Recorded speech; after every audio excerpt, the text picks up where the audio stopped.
Bonjour à toutes et à tous, c'est Dorian de Planet Grand Zekel. Très heureux de vous retrouver aujourd'hui au Chinese Business Club, événement exceptionnel en compagnie de Kelly Massol, fondatrice des Secrets de l'Oli, valorisée à plus de 70 millions d'euros, 24 millions d'euros de CA et investisseuse au sein de la prestigieuse émission Qui va être mon associé. C'est parti, on vous amène tout de suite au Chinese Business Club.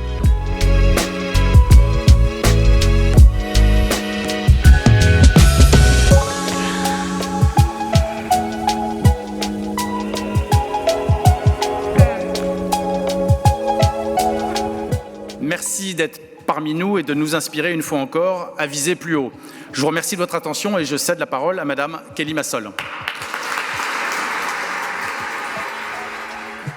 Tout d'abord, merci. Merci en tout cas de votre attention. J'ai essayé aujourd'hui de rédiger un discours avec le cœur et en essayant de transmettre les valeurs qui m'animent au quotidien et chaque jour depuis plus de 15 ans, depuis que j'ai créé mon entreprise. Mesdames et messieurs, c'est un honneur pour moi aujourd'hui d'être devant ce parterre d'entrepreneurs, de dirigeants et de personnalités qui façonnent l'économie de demain. Lorsque j'ai fondé les Secrets de l'Oli il y a 15 ans, je ne pouvais pas imaginer que mon parcours me conduirait ici, au Chinese Business Club, aux côtés de figures inspirantes qui, comme moi, ont cru en une vision et l'ont portée à bout de bras. Je me souviens encore du jour où je me suis inscrite à ce club. À l'époque, je rêvais de pouvoir rencontrer, via ces déjeuners, des personnes qui m'inspirent profondément, comme par exemple Xavier Niel. Aujourd'hui, ironie du sort, c'est moi qui suis sur scène, tentant d'inspirer de nouveaux membres du club. Ce moment est une preuve que le parcours entrepreneurial est un véritable ascenseur social lorsqu'on ose, que l'on persévère et que l'on croit en son projet. La Kelly qui a commencé il y a quelques années était juste une modeste bricoleuse dans sa cuisine qui avait besoin d'un produit qui culturellement était à la marge de son industrie. Un produit dans lequel aucun géant de la beauté ne croyait, mais qui était une évidence pour toutes les femmes qui, comme moi, ne correspondaient pas aux stéréotypes cibles d'un marché qui ne voyait pas ce qui se passait. Mais qu'est-ce qui se passait réellement ? Il se passait que depuis les années 2000, nous étions en train de changer de culture. Dr. Dre, Jay-Z et Eminem marchaient sur l'industrie du disque. Oprah Winfrey devenait la personnalité la plus influente des États-Unis. Denzel Washington ou Will Smith conquéraient le cinéma mondial. Mark Zuckerberg et Melanie Perkins fonçaient sur la tech avec Facebook et Canva. Quel est le point commun entre toutes ces fortes personnalités ? Elles ne venaient pas de ce qu'on appelle la culture légitime. Elles étaient toutes des outsiders. Qu'elles soient afrodescendantes, femmes, geeks ou parties de rien, ces personnes ont changé le mainstream d'aujourd'hui. Elles ont façonné le monde tel qu'on le connaît. Et cette nouvelle culture est devenue progressivement dominante en Occident, y compris en France. La chanteuse Aya Nakamura nous a montré, pour la cérémonie d'ouverture, son talent. L'ancien hacker Xavier Niel devient le mécène de la French Tech et l'un des entrepreneurs les plus influents de France.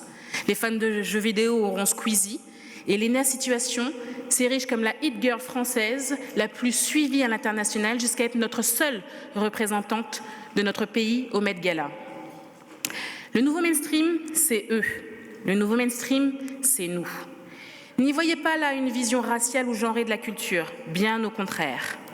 Je suis née à Paris, dans une famille modeste, d'origine antillaise. Mon enfance a été marquée par le manque de moyens et les défis du quotidien ne me prédestinaient aucunement à devenir entrepreneuse. J'ai même connu l'audace d'être ballottée de famille à famille, d'un lieu à l'autre, parfois en se sentant invisible. Mais j'ai toujours su que si l'ascenseur social ne fonctionnait pas, il fallait prendre l'escalier. J'ai monté chaque marche avec détermination, animée par une seule conviction. Réussir ne dépend pas de l'où on vient, mais ce que l'on fait avec ce que l'on a. Je me rappelle encore les premiers produits que je fais, mes premières formules que je remplissais à la main dans ma cuisine, tard le soir après mes journées de travail à la sécurité sociale. Les salons où je tenais mon stand toute la journée en espérant vendre assez pour pouvoir réinvestir dans la production du lendemain. Chaque refus bancaire, chaque obstacle n'a fait que renforcer ma détermination. C'est avec 1 500 € en poche que j'ai lancé ma marque, sans réseau, sans mentor, mais avec une idée fixe, proposer des produits capillaires naturels adaptés aux cheveux texturés. Aujourd'hui, les Secrets de l'Oli est une marque référence dans l'industrie cosmétique et a récemment été nommée top 5 dans les marques capillaires en pharmacie, top 5 chez Sephora en haircare, plus de 4000 points de vente, 24 millions d'euros de chiffre d'affaires en 2023 et plus de 40% de croissance chaque année. C'est aussi 45 collaborateurs avec plus des 3/4 qui ont moins de 30 ans. Vous savez, cette génération si décriée. Cette ascension n'a pas été sans embûches. Comme beaucoup d'entre vous, j'ai connu les doutes, j'ai connu les refus, j'ai connu les portes fermées. Mais chaque obstacle a été une leçon. Chaque obstacle a été un moteur. Cette persévérance, je la raconte dans mon livre Boss Énergie, qui n'est pas seulement une autobiographie, mais qui est un manifeste pour ceux qui veulent entreprendre, qui rêvent grand et qui ne se reconnaissent pas toujours dans les parcours classiques. Je vois la France comme un idéal d'émancipation et d'égalité. Un pays où n'importe quel outsider peut, à la force de son travail, changer les choses. Un idéal bien abîmé, malheureusement, ces dernières années par les secousses qu'a connues notre pays. Mais notre culture a bien changé, et c'est pour le mieux, je vous assure. Les outsiders sont devenus la culture dominante. Des jeunes sans carte de presse prennent le pouvoir des médias, allant jusqu'à interviewer le président, comme Hugo Décrypte ou bien le média Le Crayon. Des entrepreneurs sans études ni réseau deviennent les nouvelles figures de business comme Anthony Bourbon ou moi-même. Ce changement est celui d'un monde où chaque personne, d'où qu'elle vienne, peut prendre des risques et apporter à notre pays. Ce changement où chaque personne, d'où qu'elle vienne, peut construire un nouveau monde. Où chaque personne, d'où qu'elle vienne, peut contribuer à rendre notre société plus grande. Aujourd'hui, encore, en France, le parcours que j'ai suivi reste une exception plutôt que la norme. L'ascenseur social est en panne pour beaucoup. Trop de talents restent bloqués par des barrières invisibles, que ce soit pour leur origine, leur genre, leur milieu social. Pourtant, l'entrepreneuriat est l'un des plus puissants leviers de mobilité sociale. Il permet à chacun de créer sa propre opportunité, de prendre son destin en main et de contribuer activement à la croissance économique de notre pays. Mais pour que cet ascenseur fonctionne mieux, il faut un écosystème favorable. Un accès facilité au financement pour les entrepreneurs issus de milieux modestes, des modèles inspirants qui montrent que la réussite est possible telle que quel que ce soit son point de départ, et une culture du risque et de l'échec, parce que échouer c'est apprendre et apprendre c'est avancer. Nous vivons une époque charnière où les entrepreneurs ont un rôle plus que crucial, plus que jamais, dans un monde en mutation marqué par des crises économiques, écologiques et sociales, et nous avons le pouvoir de changer la donne. Créer de la valeur et de l'emploi. Nos entreprises ne sont pas juste des machines à cash pour générer uniquement du chiffre d'affaires, elles sont aussi des vecteurs d'emploi et de stabilité économique. Innover et repenser les modèles économiques. L'innovation n'est pas seulement technologique, elle est aussi sociale, environnementale et humaine. Être des moteurs d'inclusion. En tant que chef d'entreprise, nous avons le devoir de bâtir des organisations plus inclusives qui reflètent la diversité de notre société. Aujourd'hui, il est temps de dire que chacun peut avoir voix au chapitre, d'où qu'il vienne, et j'en suis la preuve. D'une jeune femme afrodescendante sur laquelle personne n'aurait jamais parié à star de l'émission qui va être mon associée sur une grande chaîne nationale en France, d'une bricoleuse de shampoing à la patronne d'une entreprise qui réalise en 2023 24 millions d'euros de chiffre d'affaires, d'une têtue revancharde à une femme d'affaires accomplie qui vient aujourd'hui porter ce message d'espoir pour toutes les personnes dans lesquelles on n'a pas cru. Chacun à notre échelle dans cette salle, nous sommes outsiders.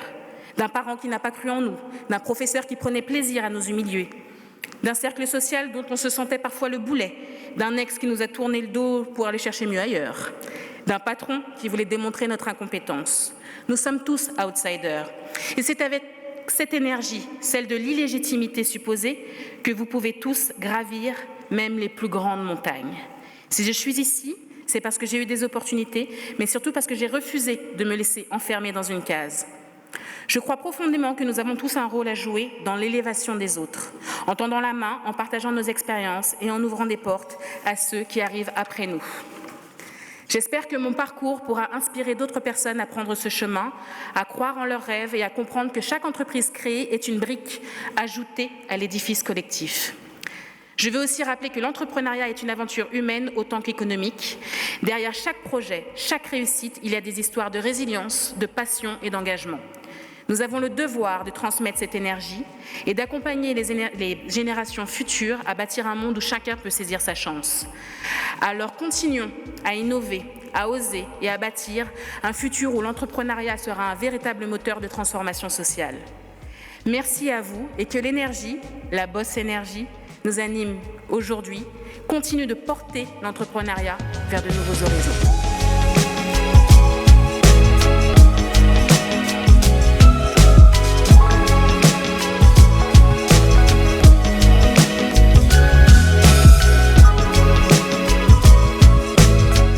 passionnée et je suis épanouie dans mon travail. Et tant que je m'amuse, tant que je suis épanouie dans ce que je fais, je vais garder ma boîte et je vais la garder le plus longtemps possible. Donc ça, c'était pour la première question. La deuxième, c'est que oui, effectivement, nous sommes dans un moment qui est compliqué pour le pays, un moment où les gens perdent espoir et aussi où nous sommes finalement arrivés à un moment où oui, certes, il y a beaucoup de défaillances, mais tout simplement parce qu'il y a eu un effet post-Covid. C'est-à-dire que les gens se sont dit, je vais me lancer.